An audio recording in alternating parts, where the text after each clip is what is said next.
Safety. Remember to always wear your full PPE. Follow relevant standard operating procedures. Follow relevant isolation and lockout procedures. Be familiar with ceramic filter manual. In this training video, we will cover the following topics: pre-operating conditions, checks before startup, ceramic filter operation, checks during normal operation, washing cycle, maintenance and inspection, troubleshooting.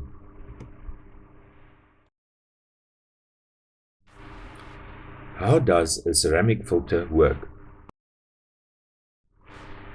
The ceramic filter operates on the principle of capillary action for efficient solid-liquid separation, particularly suited for fine and ultrafine particle slurries.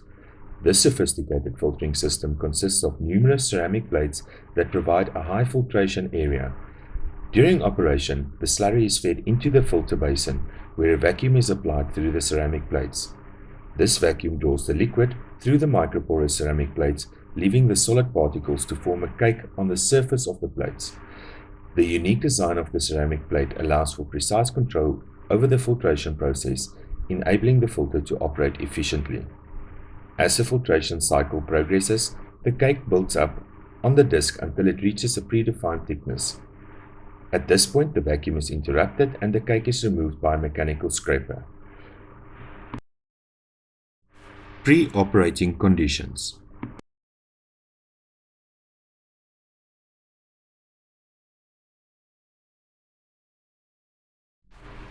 A slurry density of 2.1 to 2.3. A slurry temperature of 45 to 50 degrees Celsius.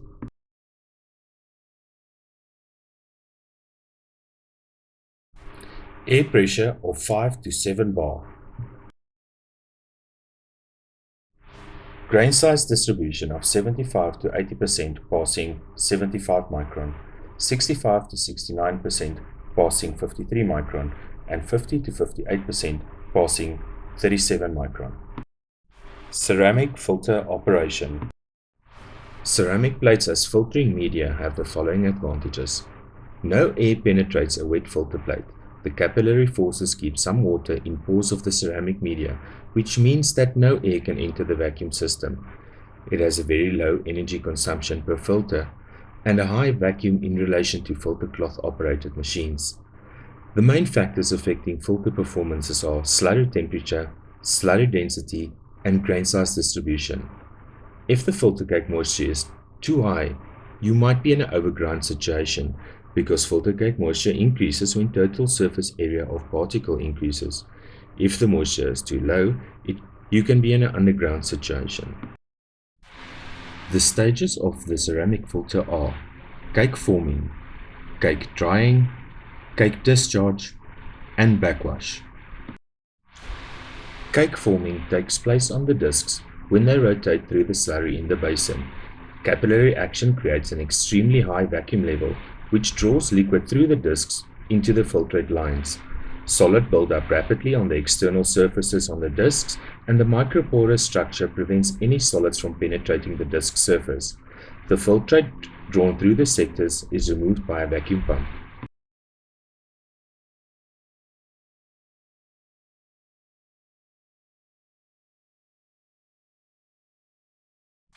Cake drying. As discs rotate, capillary action continues in an uninterrupted manner across the disc surface until all free liquid is removed from the solids. No air penetrates the disc surface. A filter that is performing efficiently produces filter cake thickness of approximately 10 to 20 millimeters and a moisture of 8.5 to 9%.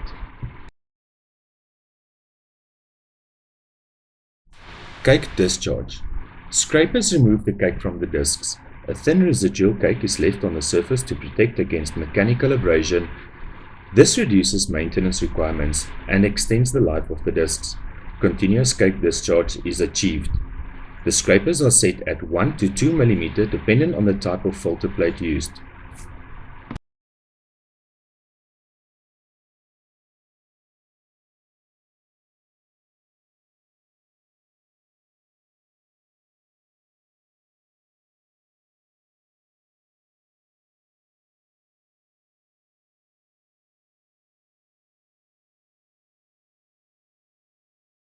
Backwash.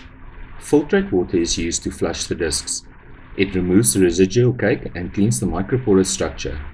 Backwash helps the disc retain the filtration efficiency and ensures a long lifespan. Filtrate water is water that is collected during the dewatering of slurry, along with the capillary effect and vacuuming pump. This water is then collected in a floor tank. The piping from the filter to the filtrate tank creates a barometric leg. During the collection of filtrate water in the floor tank, the solids from all the compartments in the tank should be drained on regular intervals, typically twice per shift, either manually or with an automatic valve that opens and closes on time interval. The barometric leg should be a minimum 10 meters. This is important as it creates a vacuum along with a vacuum pump and ensures a pressure difference between the cake and the plates. The reason that you have to drain the filtrate water tank from solids is to ensure that the filtrate water is kept as clean as possible, as solids will cause plate breakages, pump wear, and because of the filter water is pumped back to the filter to be used as backwash. Filtrate water is necessary for backwash during the startup and acid or ultrasonic washing and for vacuum pump sealing water during the filtration. The pressure requirement is 6 to 7 bar. Because of the small piping, high pressure loss takes place. Then after the backwash water is regulated by means of a regulator to 1.2 to 1.6 bar. Checks during normal operation. During normal operation, checks must be performed and if needed, adjustments made to make sure that the filter is operating efficiently. The correct level of slurry in the basin is necessary for efficient operation of the filter. Too high slurry level causes increased time in filter cake formation, high throughput, and high filter cake moisture. Slurry level set point and controls are displayed on the HMI or human machine interface. Monitor the accurate level value and compare it with the set point values on the PID control screen. If the slurry level is continuously lower than the set point, examine these. Make sure the slurry supply system before the filter is not stopped or blocked. Make sure the slurry inlet valve opens when the level goes low. If not, examine the valve controls. Make sure the basin level sensor is indicating correctly. If the slurry level is continuously higher than the set point, make sure the slurry inlet valve closes when the level goes high. If not, examine the valve controls and the condition of the inlet valve sleeve. Make sure the basin level sensor is indicating correctly. If the value for the slurry levels, PID control or main screen is different from the slurry level on visual inspection, examine the basin level sensor. Ceramic plates. Examine the plates to find the damage or leakages as they come into view. If you see an unserviceable plate, stop the filter immediately with the stop button and change the plate. Extreme difference in filter cake thickness is also an indication of a worn filter plate. Ensure that the plates are checked when passing the mechanical discharge scrapers. The plate face runout must not be more than 1 mm. This means that all the plates in a row or the drum should not deviate more than 1 mm from the true axis of rotation. Drum and agitator speed. Drum speed must be adjusted to the capacity of the filter. High speed does not mean higher throughput, but will provide filter cake that has a lower moisture and a thinner filter cake. Where the inverse is slower speed, leads to thicker filter cake and higher moisture. The recommended speed range is 50 to 80 seconds per revolution. Drum speed can be adjusted on the filter HMI. Agitator speed must be fast enough to prevent the slurry from solidifying.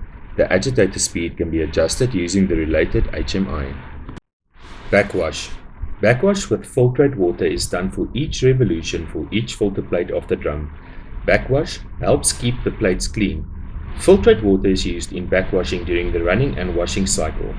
The recommended pressure range is 0.8 to 1.2 bar. If the pressure difference is higher than 0.5 bar, the cartridge filter should be inspected for any debris or buildup on the membrane. Change the cartridge filter and check if there is a change on the backwash pressure. Close the manual water supply valve and open the drain valve after the cartridge filter to release all pressure in the system. Ensure all water is drained. Loosen the eyebolts on the casing and open the lid.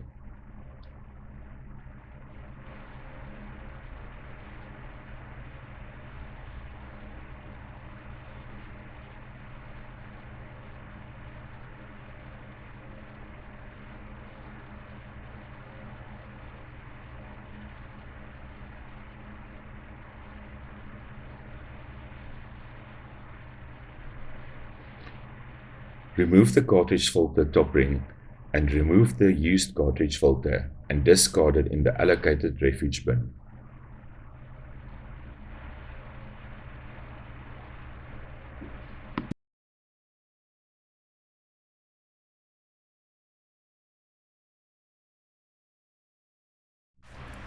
Insert the new cartridge filter.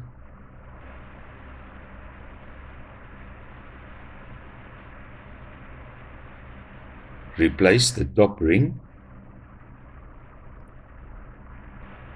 Close the lid and tighten the eye bolts. Then close the drain valve and pressurize the system.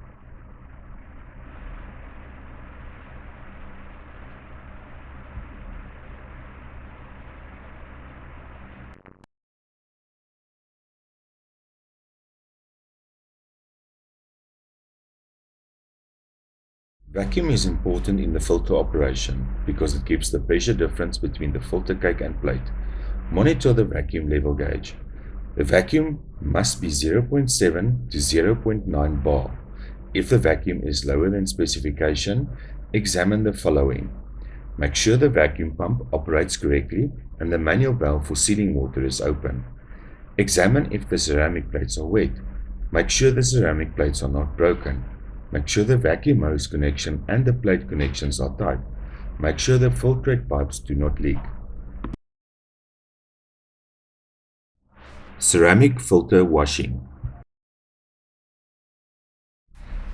During filter operation, the micropores of the ceramic plate starts blocking and filter performance or output reduces. To ensure continuous filter performance, filter need to be washed with ultrasonic and nitric acid with a 60% concentration.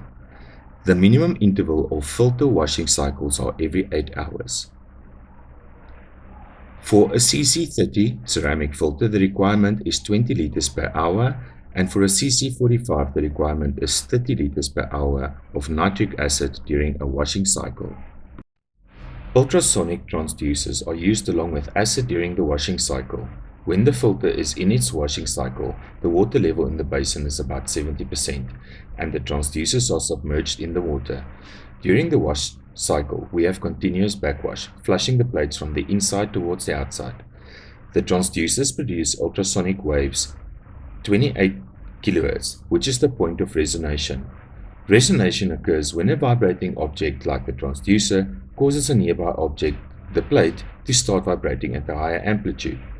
The ultrasonic mounting is fixed, but the effective distance from the plates are plus minus 20 to 25 millimeters from each side, depending on the plate used.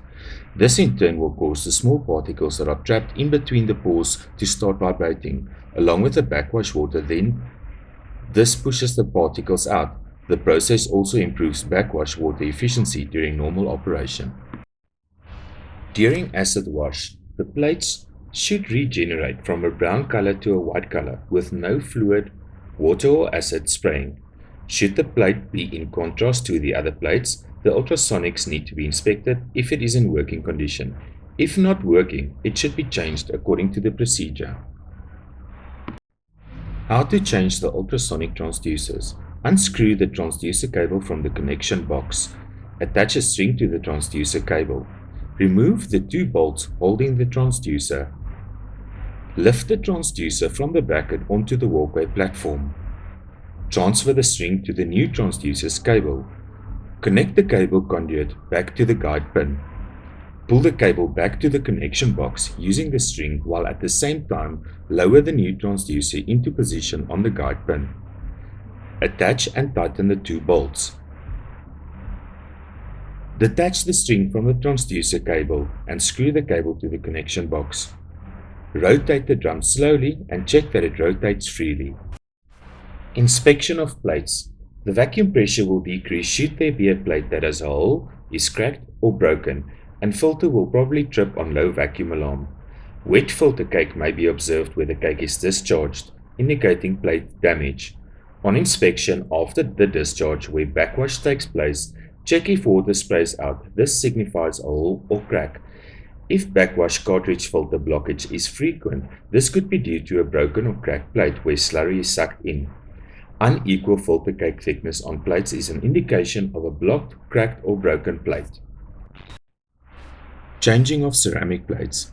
As seen in the picture, changing ceramic plate consists of numerous parts. 1. Ceramic plate. 2. Mounting flange for the plate. 3. Studs. 4. Washer. 5. Nuts. 6. Hose clamp.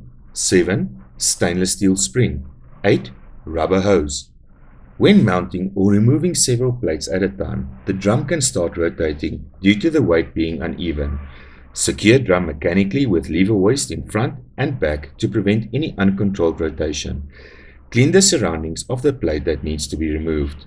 Loosen the hose clamp from the plate side and not the drum side. Unscrew the nuts holding the plate onto the studs. Remove damaged or broken plates and place it securely on the platform. Beware not to drop any part into the filter basin, as this will need to be removed immediately. If parts are not removed, serious damage can occur. When mounting the new plate, clean the mounting flange of any debris. Mount the rubber hose on the new plate, but do not tighten the hose clamp yet. Lift the plate, align the holes of the plate with the studs and press the plate firmly onto the mounting flange.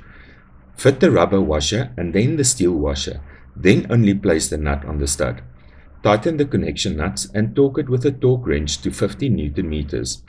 Tighten the hose clamp of the hose and tighten the nuts. Rotate the drum slowly in manual mode and ensure that the newly installed plates passes the scraper freely. Inspections performed during acid and ultrasonic wash. The first 10 minutes of the washing cycle, the ultrasonics will start. Ensure that all transducers are working.